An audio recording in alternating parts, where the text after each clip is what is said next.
श्री शिवाय नमस्तुभ्यम। राधे राधे भक्तों, आज आप श्रवण करेंगे फाल्गुन मास महात्म्य के अध्याय 16 का। श्री रामचंद्र जी ने महर्षि वशिष्ठ जी से कहा कि भगवान, आपने जिन जिन तीर्थों का दर्शन किया है उनमें सबसे उत्तम तीर्थ कौन है, ये मुझे बताइए।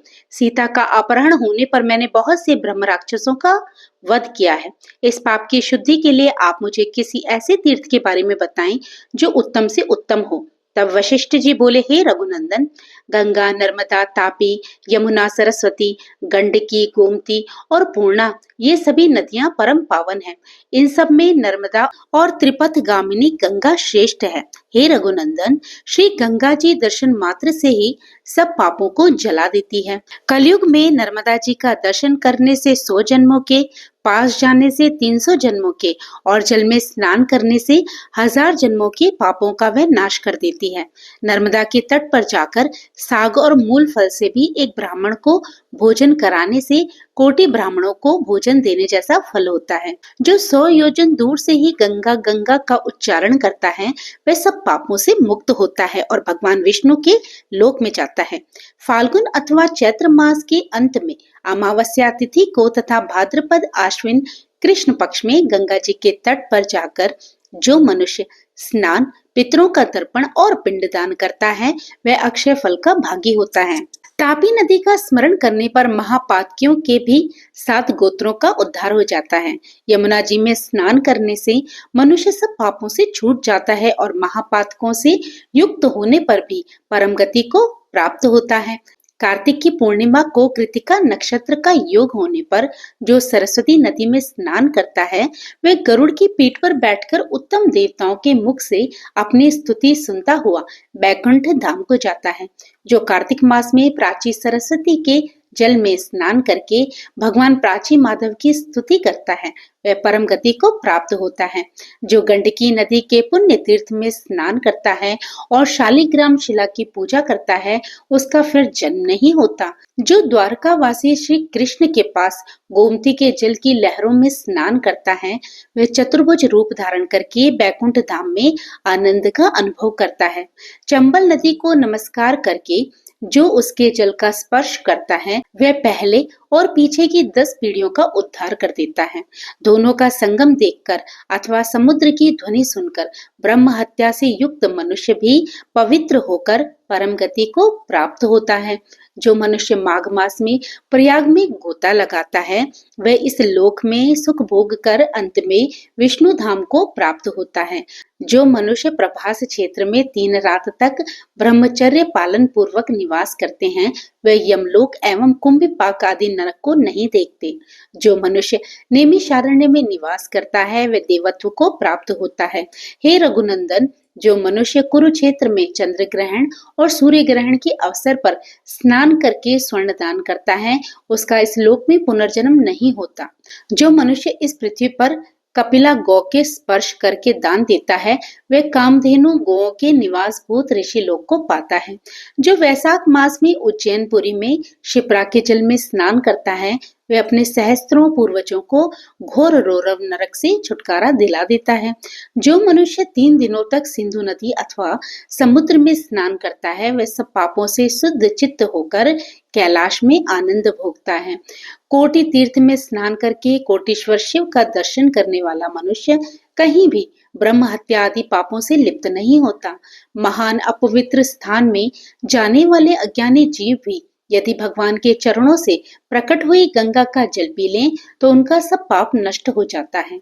जो मनुष्य सूर्योदय काल में वेदवती नदी में स्नान करता है वह सब रोगों से मुक्त होकर उत्तम सुख का भागी होता है।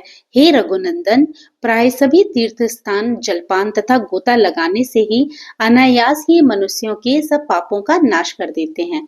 सब तीर्थों में उत्तम तीर्थ धर्मारण्य बतलाया जाता है क्योंकि ब्रह्मा, विष्णु और शिव आदि देवताओं ने पूर्व काल में सबसे पहले इसी तीर्थ को स्थापित किया था। सब वनों और तीर्थों में विशेषतया धर्मारण्य से बढ़कर भोग और मोक्ष प्रदान करने वाला दूसरा कोई तीर्थ नहीं है। स्वर्ग के देवता भी धर्मारण्य निवासी मनुष्यों की सराहना करते हैं। हे रघुनंदन, द्वारिका, काशी, त्रिशूलधारी शिव तथा भैरव ये सब जैसे मुक्तिदायक हैं, उसी प्रकार धर्मारण्य भी मोक्ष देने वाला उत्तम तीर्थ है। ये सुनकर महाधनुर्धर श्री रामचंद्र जी बड़े प्रसन्न हुए। उन्होंने सीता देवी और अपने भाइयों के साथ तीर्थ यात्रा के लिए प्रस्थान किया।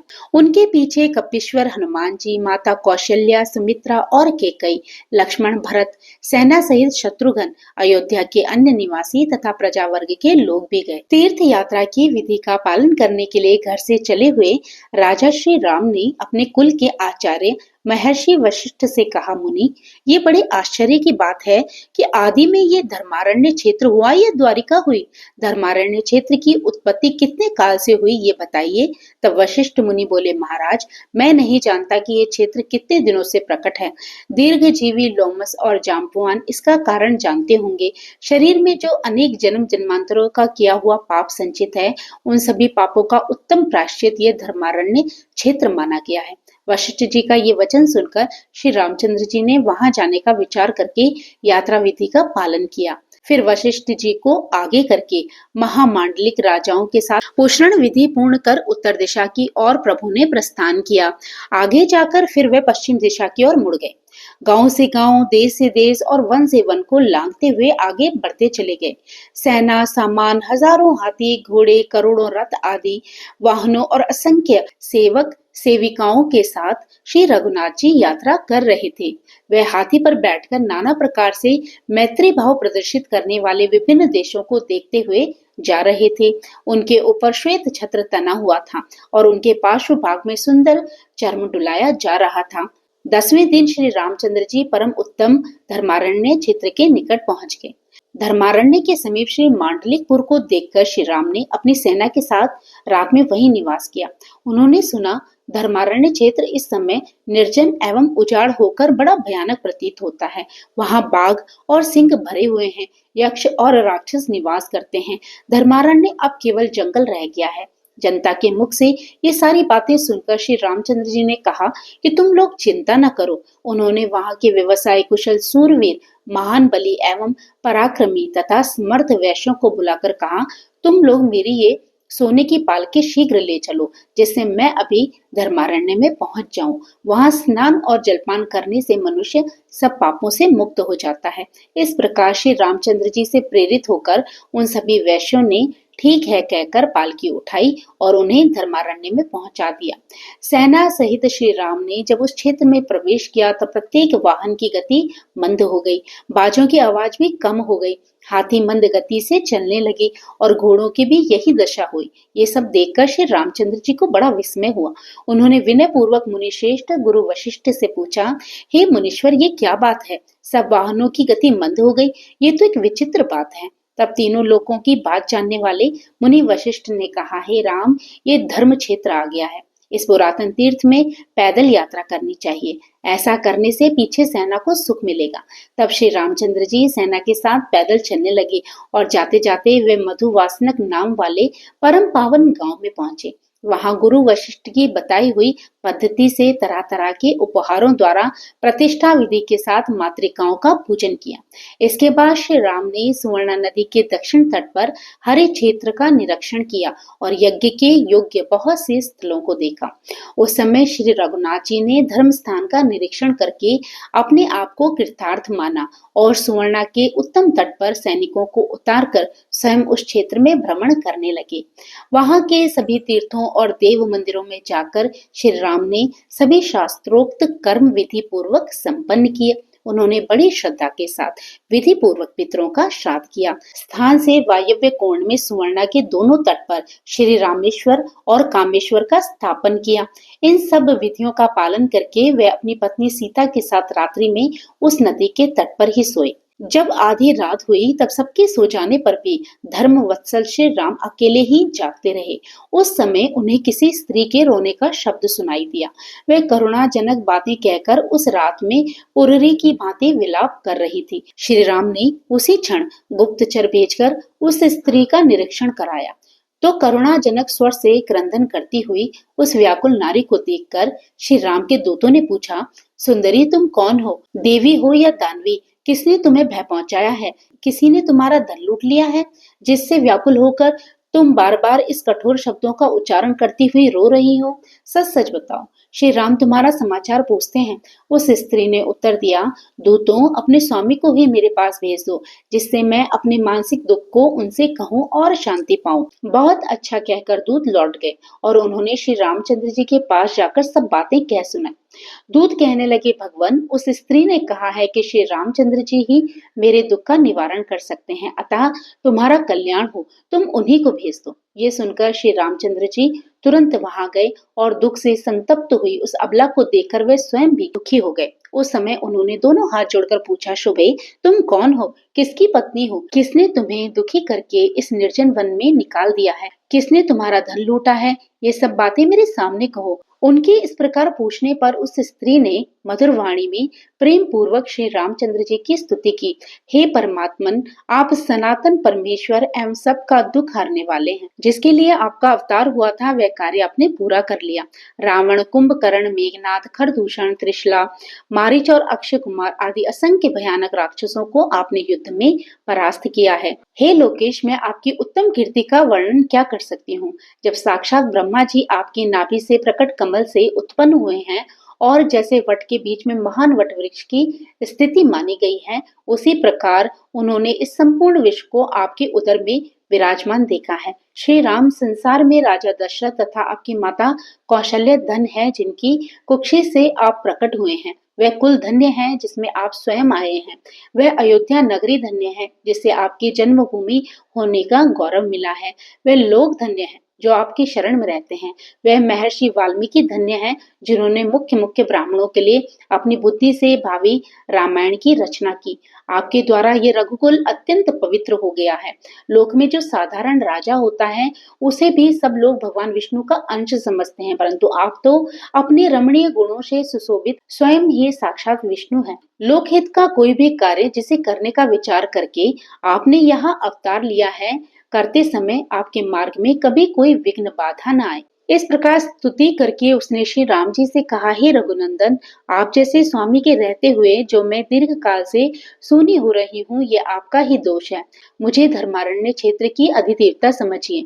आज 12 वर्ष हो गए मैं यही दुख में डूबी रहती हूँ। महामते, आज से आप यहाँ की निर्जनता दूर कीजिए। इस तीर्थ में निवास करने वाले ब्राह्मण लोहासुर के भय से सब दिशाओं में भाग गए। उन्हीं के साथ सब वैश्य भी दुखी होकर अलग अलग स्थानों में चले गए। यद्यपि देवताओं ने यहाँ आक्रमण करके उस महामायावी दुर्ज एवं दुर्दश दैत्य को मार डाला है, फिर भी उसके भय से अत्यंत शंकित रहने वाले मनुष्य अब तक यहाँ लौटकर नहीं आ रहे। 12 वर्ष बीत गए। यहाँ का प्रत्येक घर अनाथ की भांति सुनसान पड़ा है। जिस बावली में स्नान और दान के लिए तत्पर मनुष्यों की भीड़ लगती थी, उसी में अब सुअर कूदते हैं। जहाँ ब्राह्मण लोग निरंतर सामवेद का गान करते थे, वहाँ अब सियारनियों के अत्यंत भयंकर शब्द सुनाई देते हैं। जहाँ घर घर में अग्निहोत्र का धूम दृष्टि गोचर होता था, वहीं अत्यंत भयानक दावानल धुएं के साथ दिखाई देता है। जिस सभा मंडप में मंत्र जप करने वाले ब्राह्मण बैठा करते थे, वहीं अब रीछ और स्याही आदि जीव बैठते हैं। यहाँ जो ऊंची ऊंची यज्ञ की चौकोर वेदियां बनी थी, वह अब बांबी की मिट्टी के ढेर से घिरी हुई दिखाई देती हैं। हे श्री राम, अब मेरा निवास स्थान इस दशा को पहुंच गया है। यहाँ से जो ब्राह्मण चले गए, इसका मुझे बहुत दुख है। प्रभु, मुझे इस संकटपूर्ण अवस्था से उबारिए। ये सुनकर श्री रामचंद्र जी बोले, आपके ब्राह्मण चारों दिशाओं में चले गए हैं।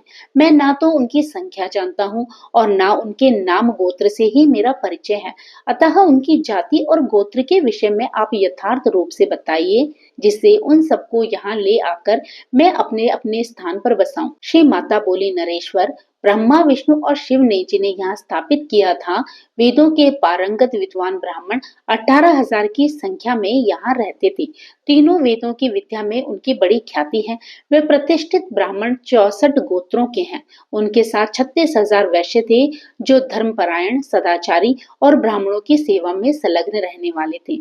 जहाँ संज्ञा रानी के साथ राजा वकुलादित्य नाम से विख्यात भगवान सूर्य विराजते हैं, जहाँ दोनों अश्विनी कुमार हैं, जहाँ व्यय की पूर्ति करने वाले साक्षात कुबेर हैं, वहीं ये धर्मारण्य क्षेत्र है जिसकी अधिष्ठात्री देवी मैं मानी गई हूँ।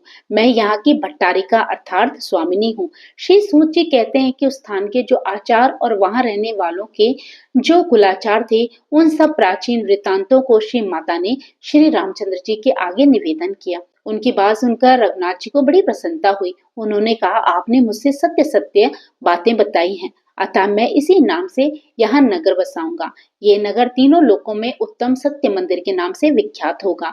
यूं कहकर श्री रामचंद्र जी ने अपने 1 लाख सेवकों को ब्राह्मणों को बुला लाने के लिए भेजा और कहा, जिस देश प्रवेश नदी तट वन अथवा गांव में जहां जहां धर्मारण्य निवासी ब्राह्मण गए हों, वहां वहां से अर्घ पाद्य आदि के द्वारा उनकी पूजा करके उन्हें तुम लोग शीघ्र यहाँ बुला लाओ। मैं तभी यहाँ भोजन करूंगा जब उन श्रेष्ठ ब्राह्मणों के दर्शन कर लूंगा।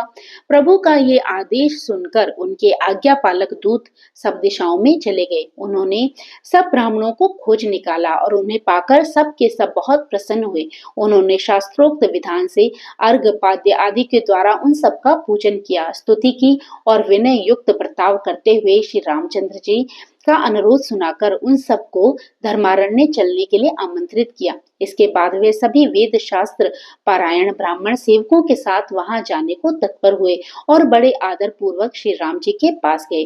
उन्हें देखकर दशरथ नंदन महाराज राम के अंगों में हर्ष से रोमांच हो आया और उन्होंने अपने को कृतार्थ सा माना। वे बड़े वेग से उठकर पैदल ही उनकी अगवानी के लिए गए और धरती पर घुटने टेक कर आनंद के आंसू बहाते हुए दोनों हाथ जोड़कर बोले, ब्राह्मणों, मैं ब्राह्मण के ही प्रसाद से लक्ष्मीपति हूँ, ब्राह्मण के ही प्रसाद से धरणीधर हूँ, ब्राह्मण के ही प्रसाद से जगतपति हूँ और ब्राह्मण के ही प्रसाद से मेरा नाम राम है। श्री रामचंद्र जी के ऐसा कहने पर वे ब्राह्मण बड़े प्रसन्न हुए। उन्होंने जय जयकार एवं आशीर्वाद से उनका सम्मान करते हुए कहा, हे रघुनंदन, आप दीर्घायु हो। श्री राम ने उन्हें पुनः प्रणाम करके पाद्य अर्घ और आसन आदि के द्वारा उनका सत्कार किया और दंडवत प्रणाम करके स्तुति की। इसके बाद हाथ जोड़कर उनके चरणों की वंदना की। फिर विचित्र प्रकार के आसन और सोने के आभूषण समर्पित किए, अंगूठी, यज्ञोपवीत और कानों के कुंडल दिए। इतना ही नहीं, उन्होंने उन श्रेष्ठ ब्राह्मणों के लिए अनेक रंग की 100 गाय भी दी। उनकी पीठ पर वस्त्र उड़ाया गया था, गले में घंटे बंधे थे, सींग सोने से और खुर चांदी से मढ़े हुए थे। उनके पृष्ठ भाग ताम्रपत्र से सजा हुआ था और दूध दोहने के लिए प्रत्येक गाय के साथ एक एक कांसे का पात्र था। इसके बाद श्री राम बोले, हे ब्राह्मणों, मैं श्री माता की आज्ञा से इस तीर्थ का जीर्णोद्धार करूंगा, अर्थात इसे फिर से बसाऊंगा। आप लोग इस कार्य के लिए मुझे आज्ञा दे और मेरा दान ग्रहण करें। सत पात्र को ही दान देना चाहिए, अपात्र को कुछ नहीं दिया जाता, क्योंकि सुपात्र नौका की भांति सदा पार उतारता है और अपात्र लोह पिंड के समान केवल डुबाने वाला होता है। हे ब्राह्मणों, केवल जाति मात्र से ब्राह्मणता नहीं आती, उसके साथ साथ ब्राह्मण उचित कर्म भी होना चाहिए।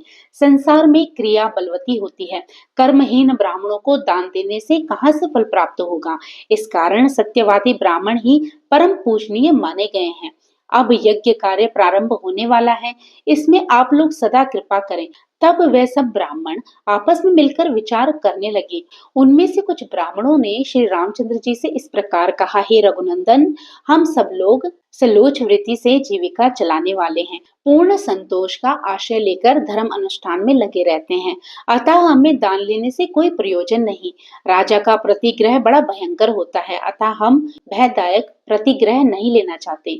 उन ब्राह्मणों में से कुछ एकाहित व्रत वाले थे, वे दिन में एक बार भोजन करते थे। कुछ अमृत वृत्ति से रहते थे, यानी कि बिना मांगे जो कुछ मिल जाए उसी पर संतोष करते थे। कुछ कुंभी धान्य संज्ञा वाले ब्राह्मण थे, यानी कि वे एक घड़े से अधिक धान्य का संग्रह नहीं करते थे।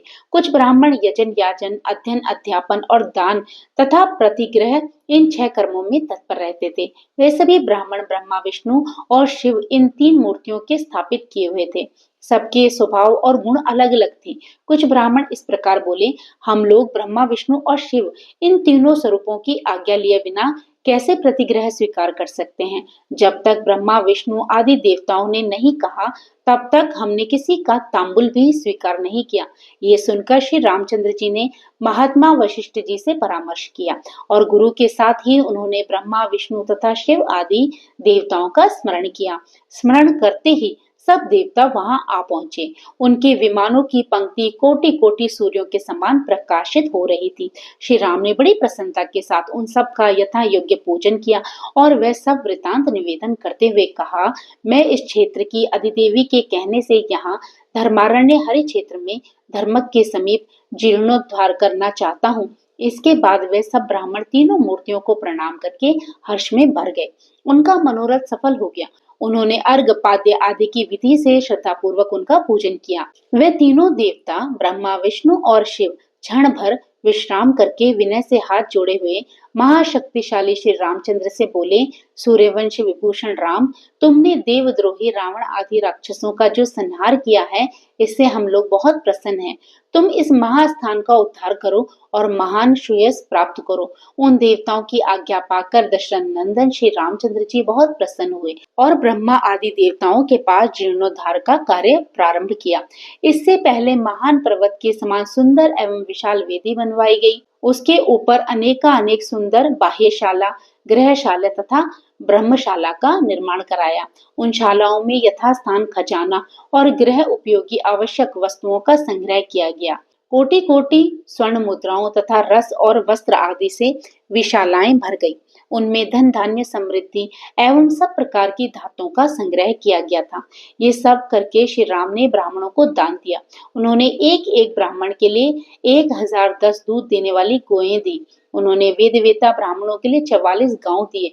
ब्रह्मा विष्णु और शिव इन तीनों देवताओं ने उन्हें स्थापित किया था, इसलिए संसार में त्रैविद नाम से उनकी ख्याति हुई। इस प्रकार ब्राह्मणों को वे परम अद्भुत दान दिया। मंडलों में जो उत्तम शूद्र वैश्य वृत्ति से जीविका चला रहे थे, उनकी संख्या 1.25 लाख थी। वे सब श्री रामचंद्र जी की आज्ञा का पालन करने वाले थे और मांडलिक कहलाते थे।